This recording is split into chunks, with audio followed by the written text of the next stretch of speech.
Okay, so if you've ever had that feeling, wanting to improve yourself, maybe learn English, but then immediately thought, ugh, I just don't have the time. Well, then this deep dive is definitely for you. I mean, we've all been there, haven't we? Life just feels packed. Work, school, family, all that stuff. No room left for serious study time. But here's the really interesting idea we found in our sources.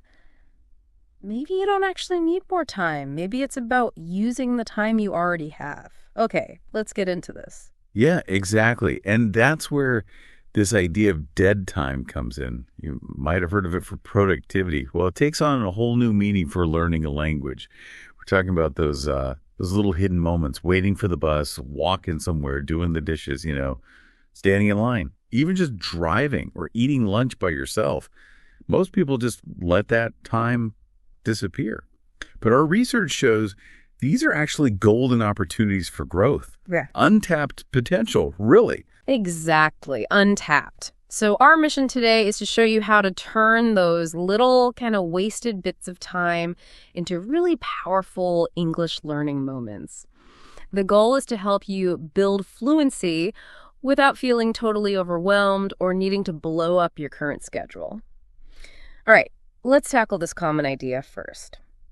How many times have you thought, okay, I'll really study English when I have a solid 2-hour block, or I need a quiet room, no distractions, then I'll start.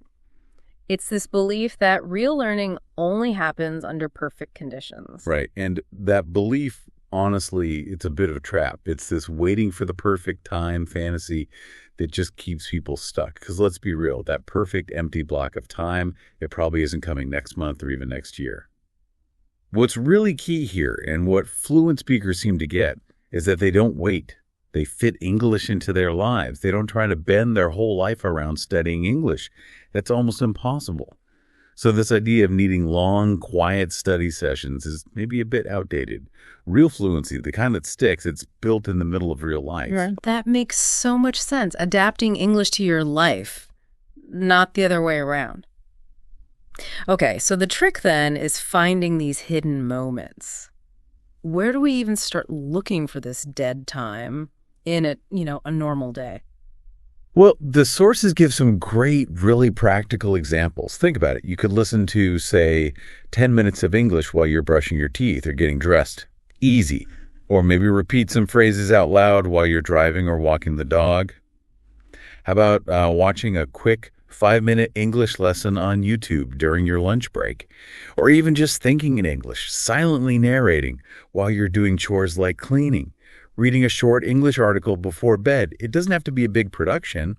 And what's really interesting is that these little bursts, because they're spaced out, can actually be better for remembering things long term. Less mental fatigue than trying to cram it all in. Wow. Okay. And those small bits really add up, don't they? You're saying we could potentially get, 35, maybe even 50 minutes of English exposure every day, all without that heavy feeling of studying or needing textbooks. Just English on the move. Exactly.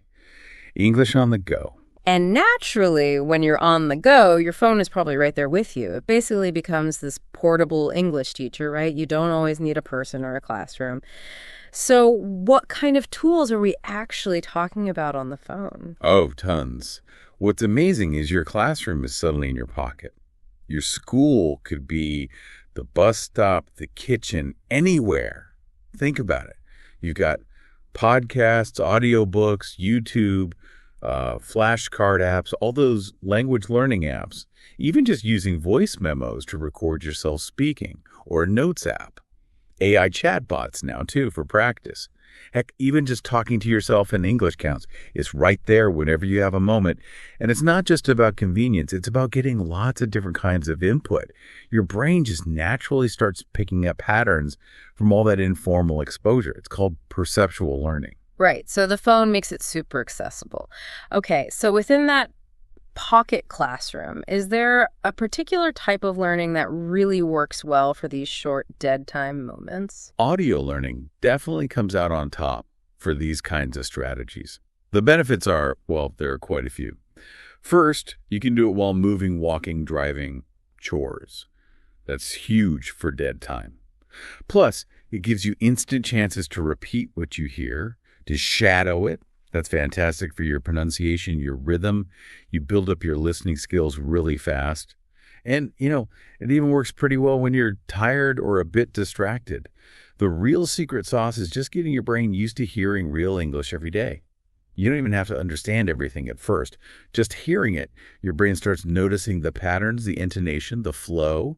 Your ear gets sharper and you feel more confident. It kind of primes your brain. Okay, got it. So we found the time, we've got the tool, our phone, and audio is king.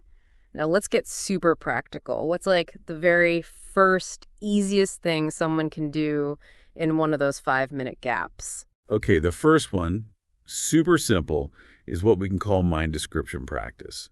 It's basically silent narration. You just describe what's going on around you, but in English, inside your head. So if you're walking, you might think, okay, I'm walking towards the station. Sky's a bit cloudy. Looks like it might rain. Oh, there's a guy in a red hat. It forces your brain to process what you're seeing directly into English. Builds that thinking in English muscle right away. Creates those pathways for thinking on the spot. I like that. Silent narration. You could do that absolutely anywhere. Okay, what's another quick, powerful one? Next up is shadowing. This one's really effective for speaking. You take a short audio clip, maybe just one sentence, play it, pause it, then repeat it out loud. And the key is you're not just saying the words. You're trying to copy everything, the pronunciation, the rhythm, the ups and downs, even the feeling, doing this regularly. It's like fitness training for your mouth in English. It connects hearing and speaking in your brain, makes pronunciation feel more natural. Fitness training for your English mouth. I like that. Yeah, I can see how that would make a big difference in how you sound. What about actually using common phrases? Good point. That leads perfectly into phrase repetition. For this, you pick just, say, 3 to 5 really useful common phrases. Things like, that makes sense, or I guess you're right, maybe let's figure it out. Mm-hmm. And then all day long, whenever you have a second, just repeat them in your head or quietly out loud if you can.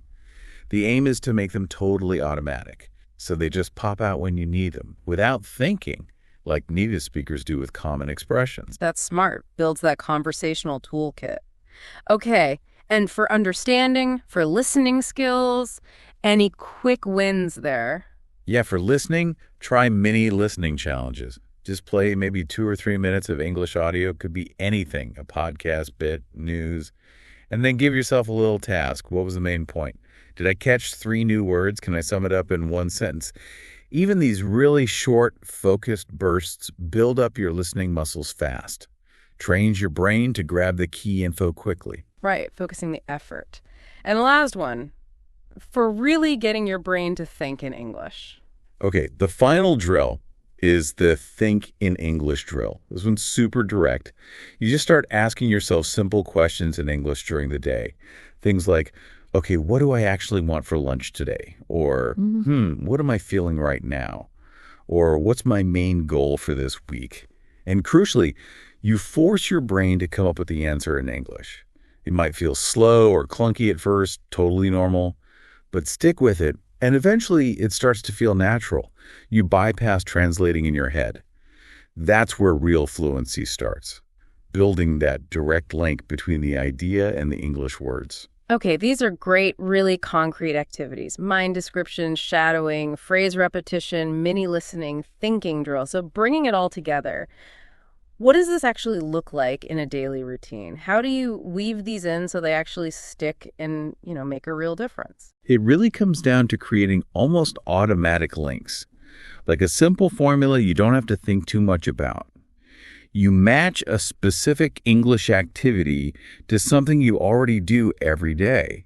So, for example, maybe audio lessons always happen during your commute. Always. Maybe shadowing a few phrases happens while you're cooking dinner. Silent reflection in English, that mind description stuff, maybe while you're cleaning up. Describing your surroundings while you take a walk. And maybe listening to and repeating just 5 sentences right before you go to sleep. When you link it like that using habit stacking, it just becomes part of the rhythm of your day. The whole "I don't have time" excuse kind of dissolves because English isn't an extra thing anymore, it's just integrated. Wow. So, really, the big takeaway from this deep dive seems to be that this dead time isn't dead at all. It's actually this hidden gold mine for learning. It sounds like it really just boils down to consistent small actions, but placed strategically throughout your day. That's what can genuinely transform your English. Absolutely, that's the core of it. You look at the bigger picture, fluency isn't really about magically finding huge chunks of free time. That rarely happens. It's much more about being clever, being resourceful with the time you already have. It's about seeing the power in those little moments we usually ignore and then stacking them up day after day. That's where the real progress happens. And maybe that leads to a final thought, something for you to mull over. If you really can build fluency in something as complex as a language without needing big blocks of study time, just by weaving it into your daily life with these small, consistent efforts, well, what other areas of your life, what other skills or growth might open up if you started rethinking what effort and time really mean for learning? Something to consider.